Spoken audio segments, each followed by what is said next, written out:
Welcome to Excess Returns, where we focus on what works over the long term in the markets. Join us as we talk about the strategies and tactics that can help you become a better long-term investor. Justin Carbonell and Jack Forehand are principals at Lydia Capital Management. The opinions expressed in this podcast do not necessarily reflect the opinions of Lydia Capital. No information on this podcast should be construed as investment advice. Securities discussed in the podcast may be holdings of clients of Lydia Capital. Hey guys, this is Justin. In this episode of Excess Returns, Jack and I sit down with Adam Mead, founder of Mead Capital Management and author of The Complete Financial History of Berkshire Hathaway. Adam recently attended the Berkshire Hathaway Annual Meeting, and there was one notable figure missing, and that was Charlie Munger. We talk with Adam about Munger's contributions to Berkshire, why Adam would choose Munger over Buffett if he had a chance to do lunch with one of them, Adam's belief that Berkshire will likely pay a dividend at some point over the next 5 to 10 years, its energy business, life at Berkshire after Buffett, and much more. Adam is a wealth of knowledge when it comes to all things Buffett and Berkshire. As always, thank you for listening. Please enjoy this discussion with Adam Mead. Hi, Adam. How are you? Thank you for coming back. Great to be here. Thanks for inviting me back on. It's been a couple of years since we've had you on Excess Returns, but I think, when Jack and I think about Buffett and Berkshire Hathaway, there's really a handful of guys that we would consider to be experts on the topic. A lot of people out there look at Buffett, and a lot of people have studied Buffett, but I think in terms of the depth and thoroughness that you've looked at sort of the Berkshire Hathaway and its history, and actually attended the meeting. You were at the last one. I think you're, one of, in my opinion, at least in my network, one of the more knowledgeable people on the company and on its history. And so I think, we wanted to have you back on today to talk about, I think it's really like two different things. It's sort of like the meeting and sort of what's going on at Berkshire, but I also don't ever want to lose sort of like the lessons that we can learn from Buffett and Munger and all the great things and the consistent message, if you will, that they've, that Buffett has been speaking about investing for over 65 years now. But maybe to start, I wanted to start with the meeting, since that was just recently. You were out there. I saw that you were networking and you brought it was great. People, I think, were still interested in the book, and the book is fantastic. I had it right here. It's a massive undertaking that Adam did. But I wanted to ask you because Munger wasn't at the meeting this year, he passed away. How in your view do you think it was different without Charlie? Yeah, it was different for sure. I've been going out since 2012. Every single year, with the exception of the COVID years where no one was there. But, and I think the meeting would have been different if he had just died, or if he died, he died in November. So it's still fresh, but we've had enough time that, Warren even joked, after the movie, geez, don't applaud too much for Charlie. I mean, there was enough time had gone by where we could still joke, and Charlie would probably first to say, don't shed any tears. I almost lived to 100 here. But it definitely was different without Charlie. It's just, you kind of felt that absence but it was nice at the same time to really take some time, celebrate his life, and really just kind of introspect on why we love the man, why we continue to go out to Berkshire, why we continue to follow the company. It was just one of those opportunities to really pause and reflect. And I was really happy that they were able to get the permission of all these folks. I hope you guys have, and your listeners have, watched not only the meeting, but the pre-meeting movie. So one of the benefits of being out there in person is you get this pre-meeting movie, which is generally an hour long, of all kinds of new commercials and different skits, and they get these celebrities to do these skits, and I just think it's so wonderful to have the greater world see their Warren and Charlie, but certainly Charlie too, just their personality, and it's not all about this. They had fun, and they had this skit with the Breaking Bad guys. Instead of drugs, it was peanut brittle, and it just really humanizes both of them. And I think just celebrating Charlie and again, hopefully the world could see the human elements that he really brought to the table. So much deeper than business. And so when you lose that kind of presence, and we had him for so long, and he was so sharp right up until the end, it felt kind of sudden. But reflecting on his life, I think we were really lucky to have him for as long as we did. I really thought the first page of Buffett's letter this year, which was titled "Charlie Munger, the Architect of Berkshire Hathaway," and it was just a one pager. But when you read that and kind of frame it that way, it really does sort of stand out as, Charlie being the architect. Buffett might have been the builder, but Charlie was the guy above architect type of, with the design, if you will. What, in your mind, what are the biggest lessons that you either have learned or have taken from Munger? People, sometimes this question comes up, okay, if you could only have lunch with Warren or Charlie, who would you pick? I would pick Charlie. I very much gravitate just sort of naturally towards a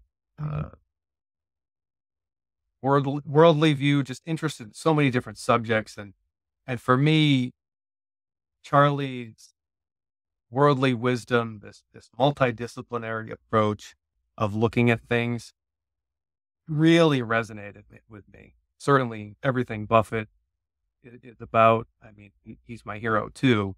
And Buffett has even said he's much more narrow focused, but Charlie just had this broad range of interests and intellect. And so for me, it's finding sort of that kindred spirit and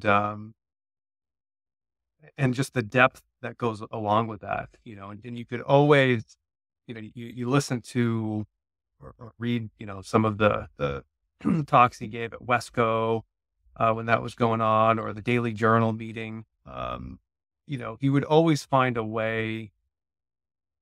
I mean, first of all, the people that, his quote unquote groupies, which we were affectionately called, and he called us, would give him questions that were very broad, but he'd always find a way to really relate those kind of things to investing, really kind of bring it into a fun way. I mean, thinking about investments, markets like an ecosystem, have, different niches, and you have different, say, species or companies, that occupy different economic spaces, and just that way of crossing bounds and being very unabashed about it. He would cross academic boundaries with ease, and I think he was much better for it, and Berkshire was much better for it. To your point about to Justin's point about the letter before, like, one of the cool things about both of them is, we're in a business where egos are so huge, like everybody, and they both always would give credit to each other. Like, if it had been Buffett who went first and Charlie was writing the letter would have been about, how the credit goes to Buffett. And I think that's really cool that both of them always did that with each other. Yeah.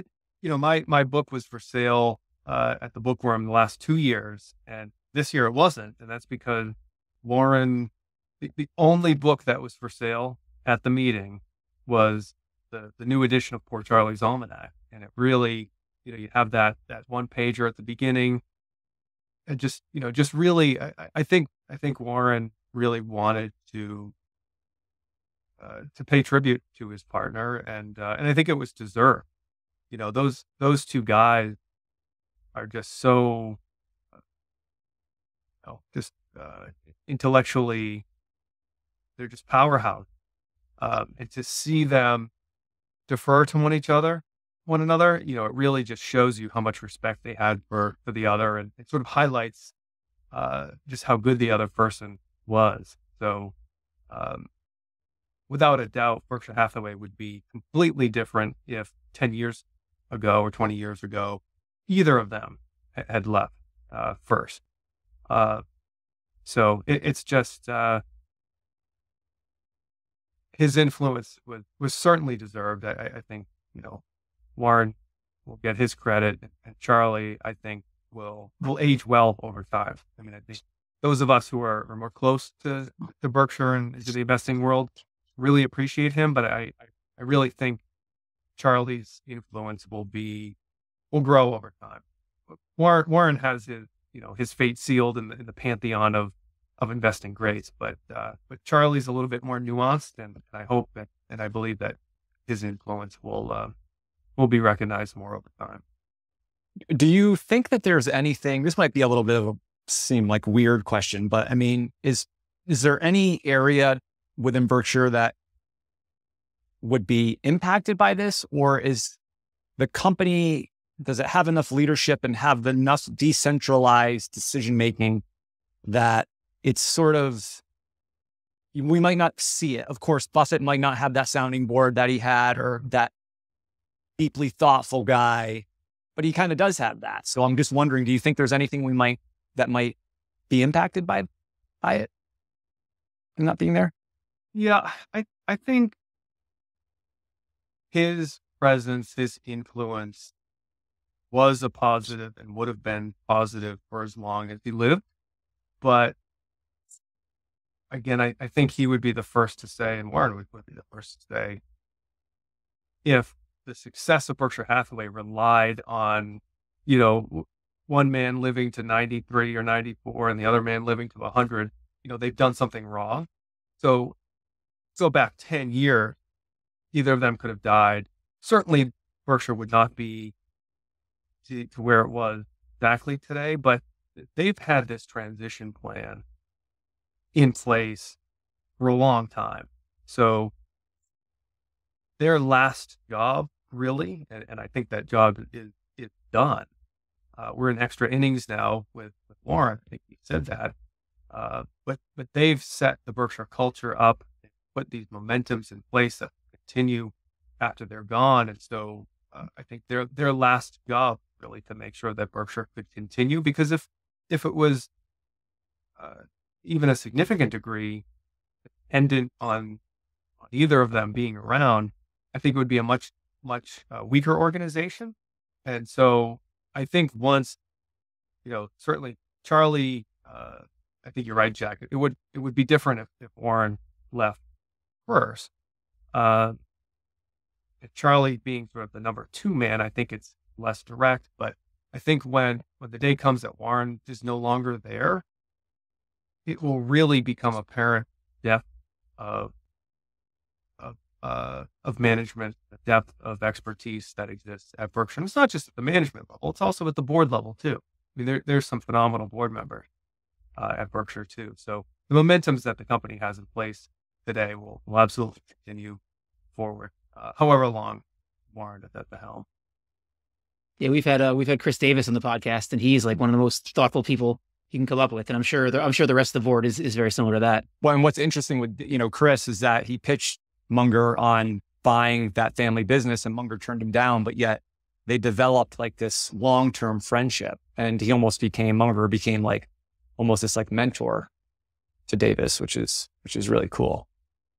Yeah, and you see that depth in the board for how long Davis has owned Berkshire shares, or Merrill Whitmer, or Ken Chenault ran American Express. I mean, these are people that have one way or another been really deeply connected to Berkshire Hathaway, and that's not even counting Howard or Susie, Buffett's two children that are on the board. So, there's a lot of depth there that I think is, Warren and Charlie, but Warren certainly gets the spotlight is on top of the company, but there's a significant depth at Berkshire Hathaway. There was this cool thing, Charlie would always do in the meeting, or he would do a lot. Warren would turn to him and ask something, and Charlie would always say, "I have nothing to add." And that's a really cool thing, because obviously in our business, people always, you go on CNBC or whatever, like you come up with, if you don't have anything to add, you come up with something to add, even if it doesn't make any sense. So I think that was a really cool thing about him. And then I think there was a story where that played out a little bit at the new meeting, with Greg sitting next to Warren. So can you talk about what that is? Well, there was two related to that. The first was when Warren just kind of reflexively, looked to his, I guess it'd be his left and said, Charlie, and then it was kind of, he said he even had to check himself a couple of times, but still did it. So just sort of reflexively looking to Charlie to his left, and Greg, who was now on his left, clapped and kind of took it well, and everybody kind of applauded. But just kind of showed that depth of he was always his right hand man, always there, and just how hard it is for him to remember that he's on the stage, and Charlie. I'm sure when you've been doing it for that many years and you've been looking at the same person for that many years and saying that, I'm sure it's hard to look and say someone else's name. Yeah, it was kind of a special moment. And then a little bit later, I think it might have been in the afternoon, Warren had answered some question, and then he passed it off to Greg, and Greg genuinely didn't have anything to say. And he watched this clip. I mean, I just love it. It just endeared me more to Greg. He kind of just squirmed in his seat a little bit, and then he started to say, I've got nothing to add. He kind of apologized mid-sentence. I have nothing to add. Of course, everybody applauded. So I just thought it was a nice little moment. Greg, in his way, showing extreme deference to Charlie, and the shareholders, kind of accepting Greg as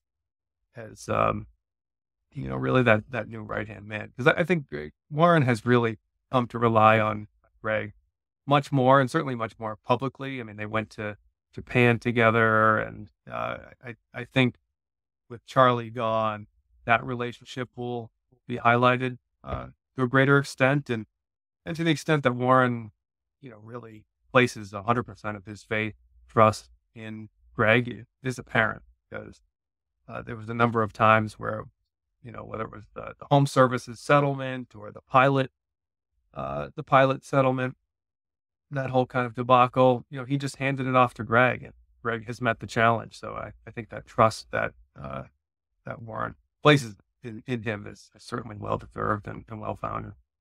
And to your point, the way the shareholders reacted showed how much they respect Greg too. It's very clear that the Berkshire, shareholders have a ton of respect for him. Yeah. And to your point earlier about, having that stage, having that soapbox, you could easily see someone at another company, angling for sort of the spotlight or something, tapping into, the Mungerisms and just going right out, oh, I have nothing to add. But Greg, I think it just kind of happened, and he was very deferential, and I think that showed. I want to ask you what about the thing that was probably the most in the news after the meeting, which was the whole thing with Apple. That he had sold, he still owns a ton of Apple, but he sold a significant number of shares. Like, what was your take on that, and what did he talk about in terms of the reasons he's doing it? So the reasons he gave it, and he squirms a little bit and weasels his way out of the direct question. But,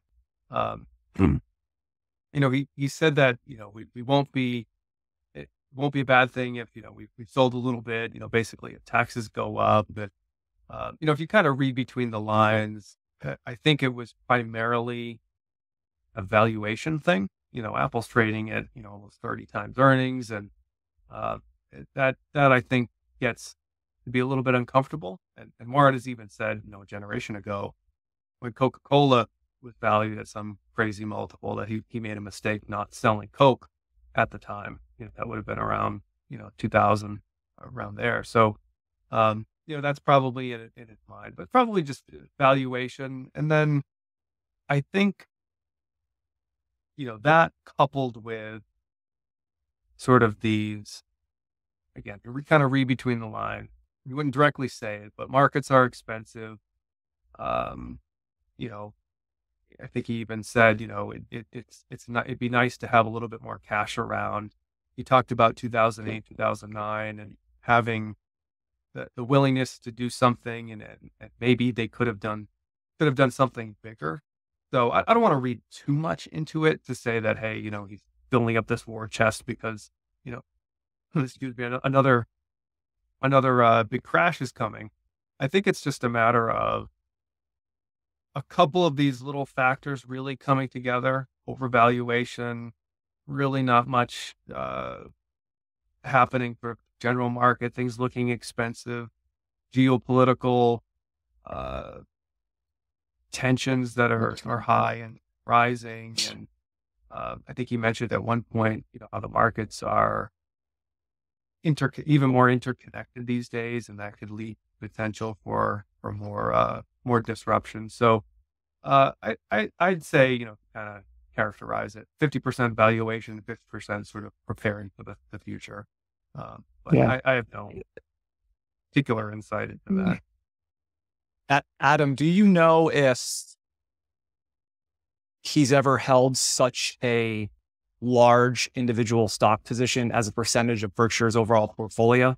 Like right now, even with the sale, I mean, Apple's 40% of his public stock portfolio. And I'm wondering, like back in the early days, thinking like 80s, did his portfolio ever get that concentrated in any other name that you can think of? Or The one time, which is sort of almost an exception, but Geico, when Berkshire was first buying Geico, they bought half of it as a common stock investment before buying the other half of it in 1996. That, don't quote me on this, probably upwards of like 70% of the portfolio. It was a very significant piece. But there, he was almost looking at it like a takeover candidate, probably. And they ultimately did take the whole thing private. But if it's not the largest, it's one of the largest. Apple, it's huge. The other thing there too, I guess I'm not surprised that he sold some of it, but the other dynamic too is they have such a large embedded gain in Apple that to sell, say it's 100%, it's overvalued at 30 times earning. Well, if you're Berkshire and you have a cost basis that's what, 30 billion, you have $150 billion gain on this thing, you're going to have to pay a significant amount of tax. So the calculus for Berkshire is really, how much can we realize after tax? And then what can we do with the money? So there's a big tax hit, sort of the effective PE ratio, if you will, for Berkshire owning Apple is lower than the market just by virtue of their inferred gains. It's always been interesting to me how comfortable he is like with being concentrated. So, one of the reasons you listed, one of the reasons you did not list is, well, this has become such a huge portion of our portfolio that we've got to get rid of some. If you talk to any traditional money manager, that would be the reason probably. If I've got a stock that's 40% of my portfolio, they would say, prudent, management dictates that I sell some of the position. But it's interesting, like Buffett is always comfortable with that. He's comfortable with having, when he's got conviction, he's comfortable with, exceptionally large positions. Yeah. And again, sort of, if you take a step back, Jack, and look at, Buffett at Berkshire really look at their common stock investment as a piece of a business. So, Apple, they're 6% of Apple or whatever it was, they look at that as a proportional business. So if Apple's worth $2.5 trillion or $3 trillion in the market, they have a little piece of Apple. So they look at it like a business. So if you look at Apple in comparison to, say, Berkshire's market cap or intrinsic value, call it $900 billion. Apple's not as big. It's one of Berkshire's biggest businesses, but they have a lot of other businesses too. So it's not just that stock portfolio, which is about $350 billion. It's really all of the businesses that Berkshire owns. They just happen to own 100% of them. BNSF, Berkshire Hathaway Energy,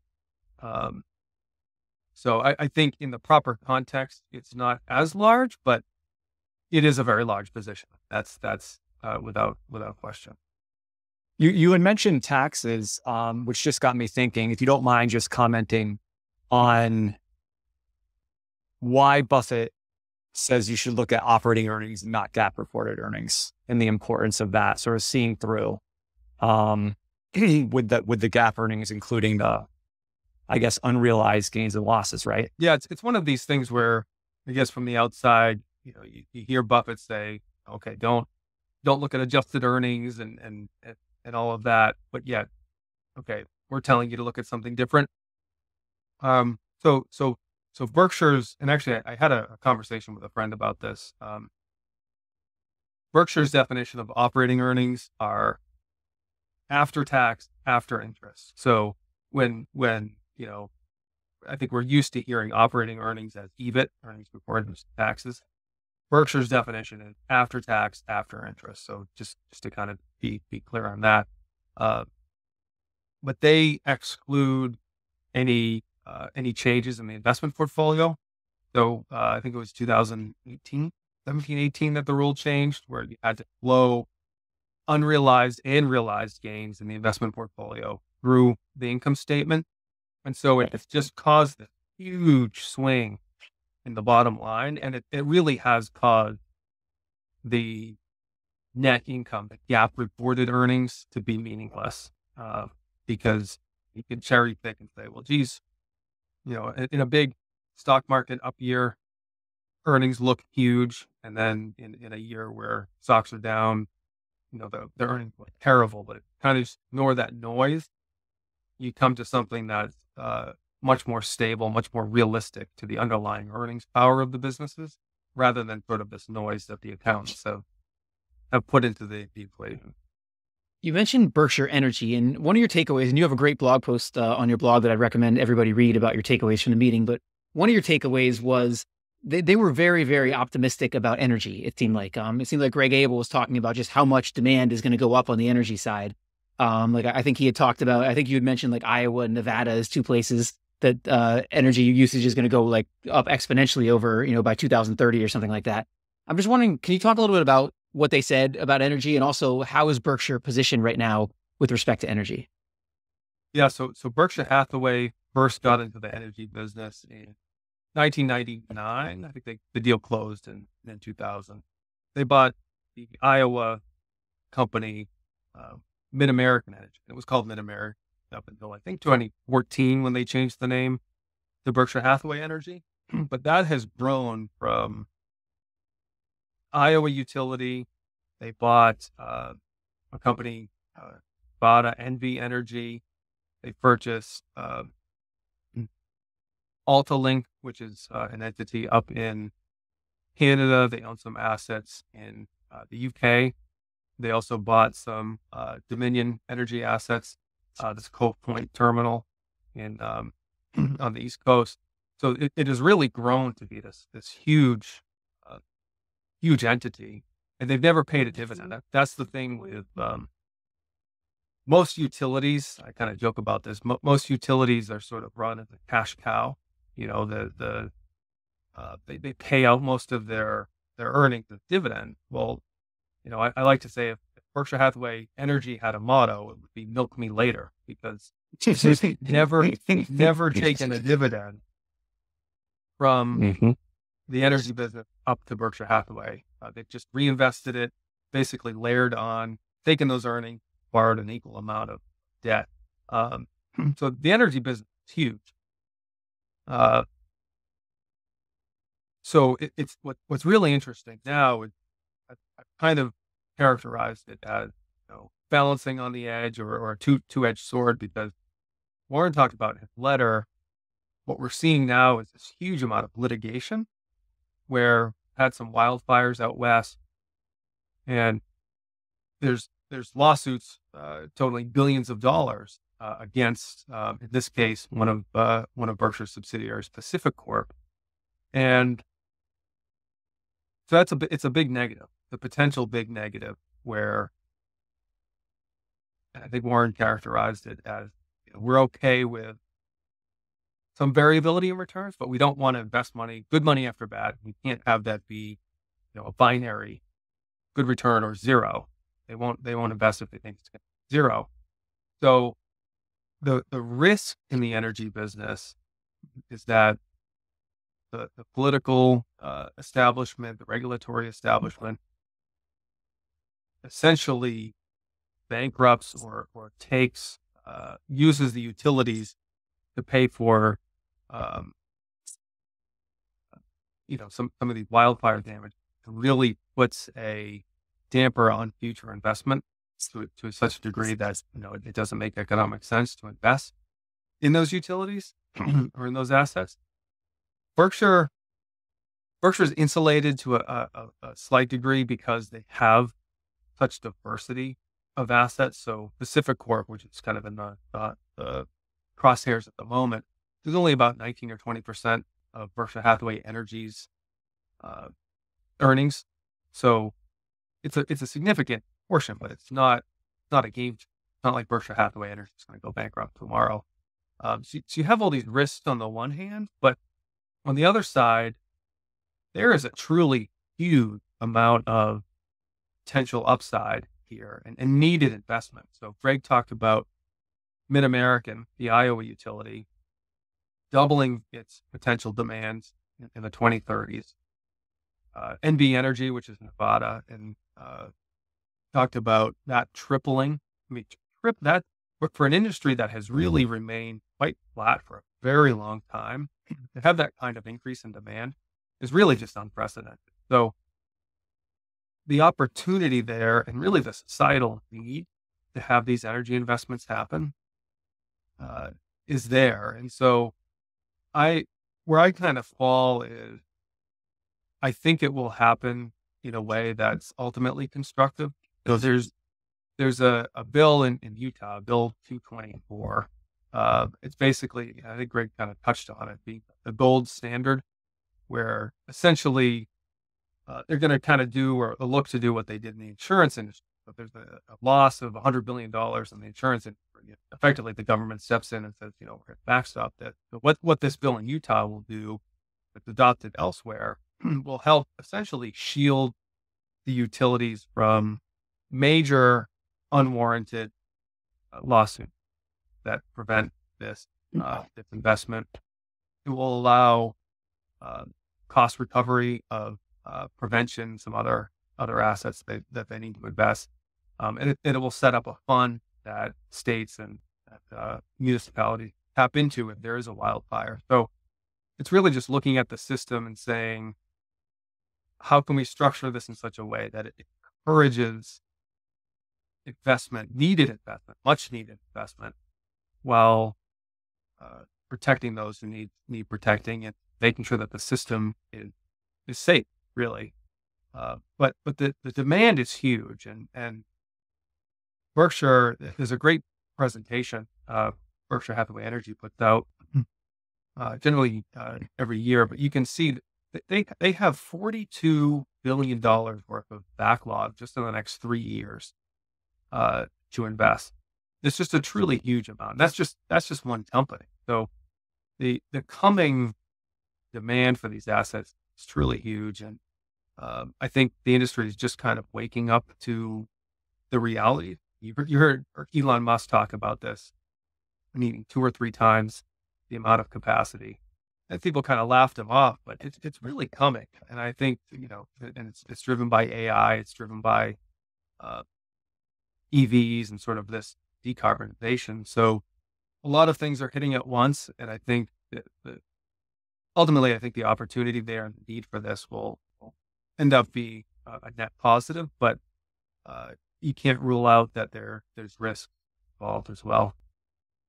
So Adam, just for our audience, and feel free to kind of shake this out a little bit more. It seems like the lawsuit stems around maybe the Pacific Corp not keeping its infrastructure up, and like sparks and down trees can bring down wires and stuff. And that effectively is what they're saying caused those wildfires. Is that the gist of it? Yeah. I mean, every utility is in a battle against Mother Nature, and I think it's natural for when something like this happens to look at who can pay for it.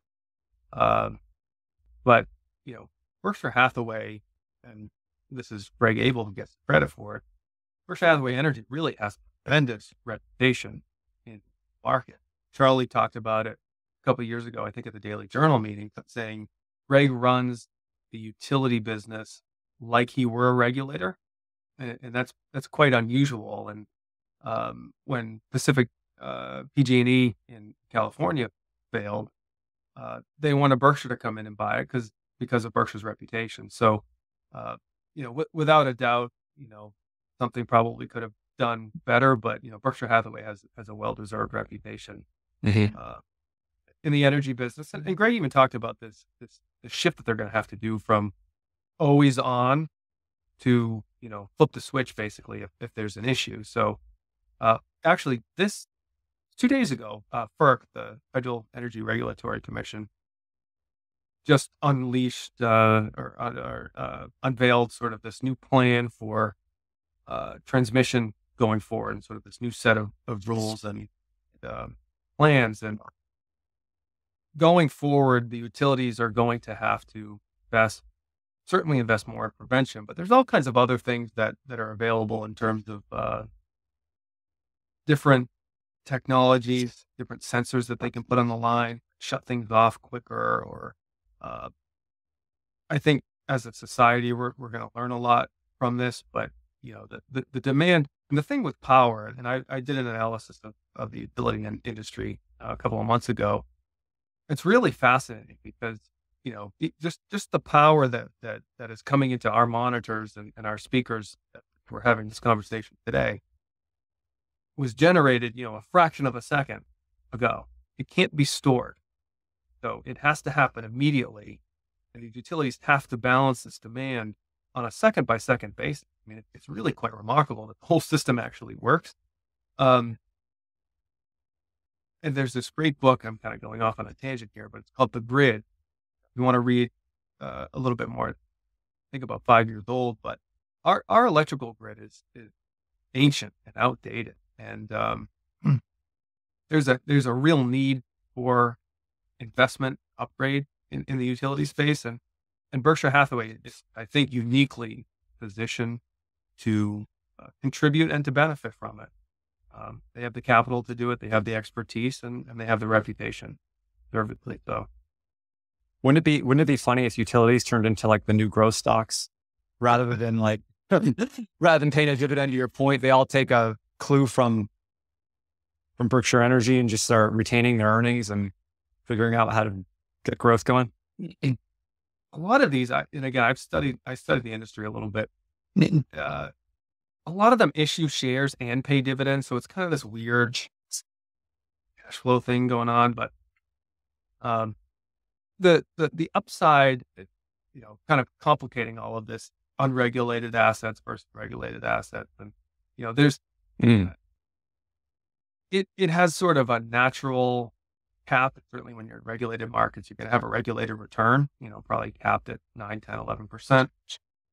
But you have the ability to invest huge amounts of money, huge amounts of capital at known returns. So I think the indirect play of AI, cat's already out of the bag, but it's energy. That's really the choke point. I want to ask you a little bit about succession. We talked about Greg a little bit, but there's a bunch of other players, and we have Ajit, we have Ted and Todd, a lot of people that are out in the media in terms of who might be playing significant roles in Berkshire in a post-Buffett world. Can you just talk a little bit about how that's all been figured out and what are the roles everybody's going to play post-Buffett? Yeah, well, I think the way Berkshire's been designed is sort of has largely solved that problem. This philosophy of delegation just shy of abdication. So giving the managers of the individual units extreme degree of autonomy to run their businesses. It really doesn't require a big amount of investment. Headquarters, something like 25 people. So That said, I think the structure under Greg and Ajit, where they have their respective areas of non-insurance with Greg and then insurance with Ajit, that seems to be working really well. And if you look at Berkshire's results, in particular in some of the manufacturing businesses, Greg's hand, his sort of subtle but guiding hand, is apparent there, where he's applied some more energy into those businesses and have gotten them to perform a little bit better. So I don't think much really needs to change or will change. We saw Warren, say he would like to have Greg, he were voting, let Greg have the ultimate responsibility for the investment portfolio. But that could also, and some have taken that to suggest that Todd and Ted, the two individuals that Berkshire hired about 15 years ago to handle investments, that was somehow a knock on Todd and Ted. And I don't think it is. I think it's just a matter of saying that the CEO of Berkshire will be Greg, unless something, unfortunate happens. The CEO really needs to be that ultimate risk first person, the person that's ultimately responsible. But I think Todd and Ted will continue to invest tens of billions for Berkshire the way that they've done. They're involved in looking at acquisitions, and even chairing some of the subsidiaries over time. So they're involved in a way that I don't think is fully appreciated. But then you just kind of look below, Greg and Ajit. On the insurance side with Ajit, Joe Brandon came back over when they bought Allegheny. The guy that runs the specialty group, Peter Eastwood, he's got a pretty good reputation. His background was through AIG, if I remember correctly. And then Greg has put a couple of energy managers in charge of other operating businesses. The guy that runs See's Candy, guy by the name of Pat Egan, he was at Mid-American. He might have been with MB Energy before that. So there's a group of managers. There's this group of talent that is below the surface that is really quite impressive. And when you walk around the exhibit hall, and that's what's one of the coolest things about going out to Omaha is, I've gotten to meet the CEO of BNSF, Farmer, or guy that runs Benjamin Moore, Dan Calkins. You can just talk to these people, and they're super smart. They're interested. They know their business, and it really gives you the assurance that things are really going to be okay. And this culture, this really deep culture that exists in Berkshire Hathaway, is going to continue. So it's not just words at the top. I mean, it really pervades the whole organization. It's really quite impressive. So I think once that spotlight has shifted from Buffett, really is on Greg. I hope some of these managers kind of get a little bit more light, because I think they're underappreciated. When I was thinking about Ted and Todd and the newer guys, I was thinking about the impact that Munger had on Buffett. Taking him from more of a deep value guy to buying quality companies at a discount. And I'm wondering, when you think about these new guys that have come in, I mean, is there a significant shift in Berkshire's strategy like that you think's coming or has come with them being involved in the picture? My first inclination, Jack, is to say no. I don't think there's any kind of sort of meaningful shift that even needs to happen. I mean, the only kind of caveat with that would be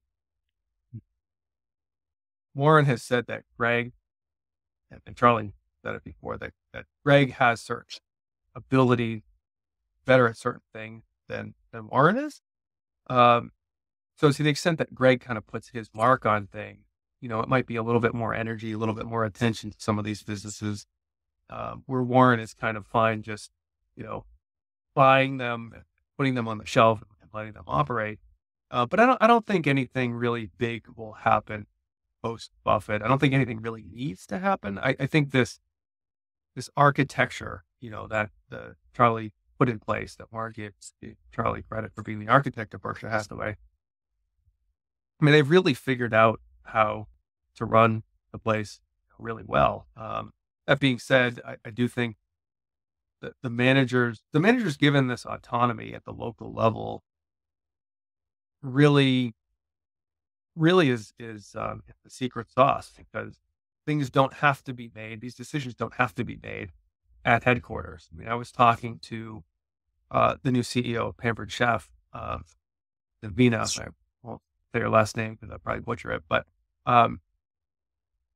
this woman is moving. She's shifting the business into more of the digital age. So she helped the business when COVID hit, having some of these Pampered Chef, parties and so forth virtually.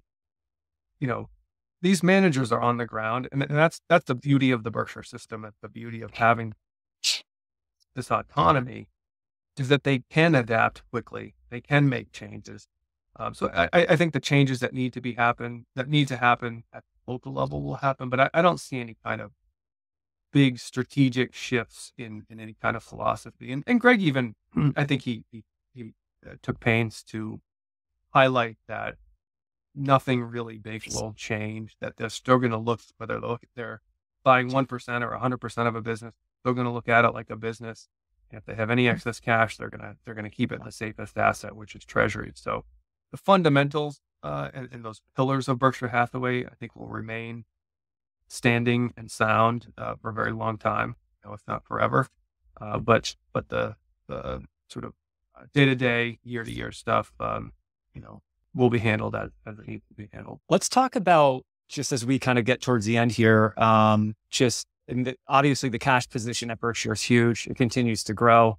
Obviously, with profits that are kicked off from the operating companies, maybe the sale of Apple, that puts some more cash in the coffers. And so there's the question of, what is Buffett going to do with that? I think I tend to personally find it the opportunity cost question in my mind, like when I think about how long they've had that cash position built up, interesting. But, I think what the point of that is, and Adam, you can talk to this, is, they want to be in there when the times get really tough, when the real opportunities emerge, that they can kind of put that cash to work. And just as a side note, I was just looking, like, I thought their investments in those Japanese trading houses were particularly interesting. And they've had those for a couple of years, and those have actually been pretty good performers. And I always kind of thought there'd be more. He owns already, I think, anywhere from like maybe 6 to 8% of those stakes in those companies. I don't know if there's limits in Japan or what, but I thought he might ratchet those up a little bit more. But I don't know if on the top end he can't own more than 10% or something like that. So anyways, just did he give any other sense of like the plan with the cash? Yeah, I mentioned before kind of in selling Apple, sort of these uncertainties that he sees, which I guess is, almost always the case. But with the Japanese companies, I think Berkshire has committed to not going above 9.9%. I don't think there's any legal reason why they couldn't go higher. They just want to probably do it on a friendly basis. The cash position is interesting. I'll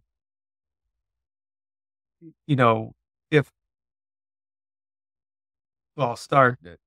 If you look at Berkshire's history, in every decade, the largest acquisition has been no less than 15% of their equity capital. So all the way through their history. To make an acquisition at 15% of their equity capital today would require an investment, purchase price of $90 billion. So just that universe of companies just shrinks dramatically. So, at some point they're going to be just so big that, they just can't really move the needle. But I think it's important to look at Berkshire's cash in relation to its, in proportion. So if you go back over Berkshire's history, right now, at the end of 2023, their cash was at 15.5% of total assets. At the end of Q1, it was at 17.5% percent. So it's a big position. And I think everybody focuses on the numbers, $189 billion worth of cash. It's a lot of cash. I mean, don't get me wrong. But in relation to total assets, it's not all that different from, recent years. And it's not the highest it's ever been. I think in 2004, Berkshire's cash position was somewhere around 23% of their total assets. So Warren did talk about, he said he wouldn't be surprised if cash was $200 billion at the end of the second quarter. So, you'd be kind of pushing that 19 or 20% range. But when you think about, I guess to your point, Justin, about opportunity cost and Warren even sort of reflecting on how much they could have done in the past, of that cash, they have a stated value of $30 billion that they won't go below because of their insurance commitments. I think that number is really effectively probably $50 billion just by virtue of, if you look at their paid claims every year, that's how much money is going out the door. So, so call it $130 billion of dry powder. That could go very quick. I mean, if they found that they put out,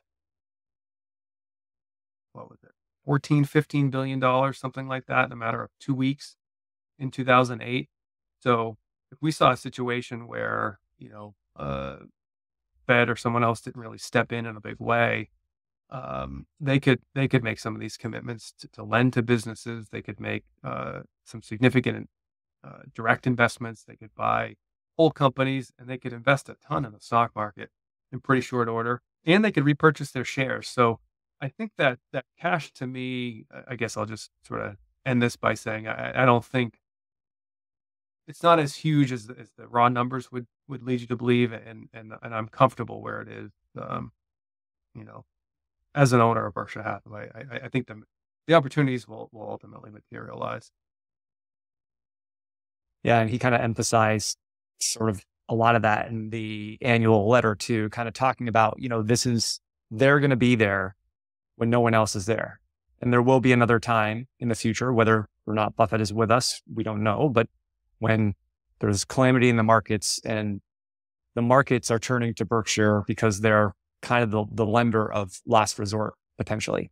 So he kind of views, it's almost like more of a mission maybe of what he wants Berkshire to be able to do for this country and for capitalism, if you will, when those times are needed. Yeah. And the sort of counter argument is, they're spitting off $35 billion of cash a year in operating earnings.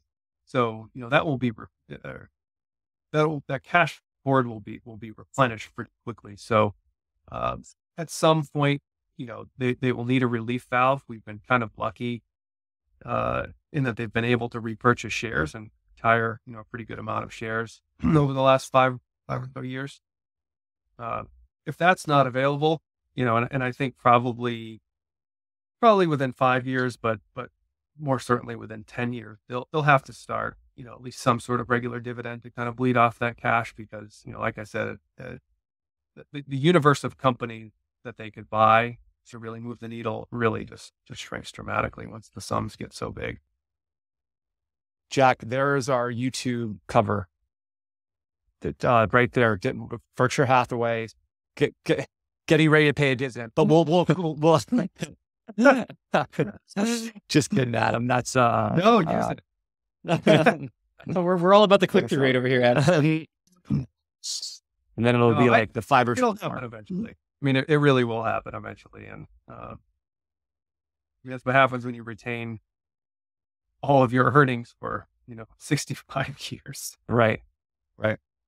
As we wrap up here, what would you say? What was the funnest event you attended during the meeting beyond the actual meeting itself? The weekend's full of events. What was the highlight for you? The whole weekend is just phenomenal. And I encourage anybody who has even a passing interest to come out. It's just, you meet so many interesting people, and so many people are just so generous. I guess one that really stuck out was Guy Spears' ValueX BRK, which he was generous enough to post on YouTube this year because of the demand. And I mean, he had some just incredible speakers lined up in that event. I mean, I got to meet Rosie Rios, who was the former treasurer of the United States. Her name is on the lower left of $1.8 trillion worth of cash. Ariel Singh, who was this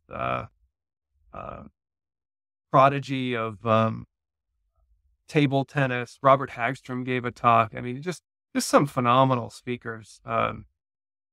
That was definitely a highlight. But the whole weekend is just so much more than just, the annual meeting day or just the meeting. I mean, you meet so many wonderful people and so many different side events. And, a company like Markel, they hold a little meeting on Sunday, and they provide a brunch. And this is not like, a couple of plastic wrap granola bars. They give you, these wonderful sandwiches and eggs and coffee. And I mean, it's top notch, and it's all free. And it's just the generosity of spirit and learning. And it's just that culture. I'm convinced will continue long after Buffett leaves the helm. I mean, I think the meeting will shrink for sure. You have a lot of people that go out there, as sort of one-timers, but I think to the extent that it shrinks, it better in the sense that the people that are out there really want to be out there and are true owners and partners. And but the whole culture is just phenomenal. So I'd love to see you guys out there next year. Yeah, we need to do it one of these years. We do have to for do sure. it. Yeah. I'm disappointed I haven't done it, but listen, Adam, this has been great. Thank you very much for coming on kind of short notice here. If people want to learn more about you and what you do, either on the newsletter side or the asset management side, where can they go? Sure. So let's see, Twitter, BRK_student is my handle. I think X, Mead Capital Management, meadcm.com. And then I do write a newsletter, partly free, partly paid, but on Substack, watchlistinvesting, watchlistinvesting.com. It's a lot of fun, guys. Thanks, Adam. Appreciate it. Thank you. This is Justin again. Thanks so much for tuning into this episode of Excess Returns. You can follow Jack on Twitter at @PracticalQuant and follow me on Twitter at JJCarbonell. If you found this discussion interesting and valuable, please subscribe in either iTunes or on YouTube, or leave a review or a comment. We appreciate it. Justin Carbonell and Jack Forehand are principals at Validia Capital Management. The opinions expressed in this podcast do not necessarily reflect the opinions of Validia Capital. No information on this podcast should be construed as investment advice. Securities discussed in the podcast may be holdings of clients of Validia Capital.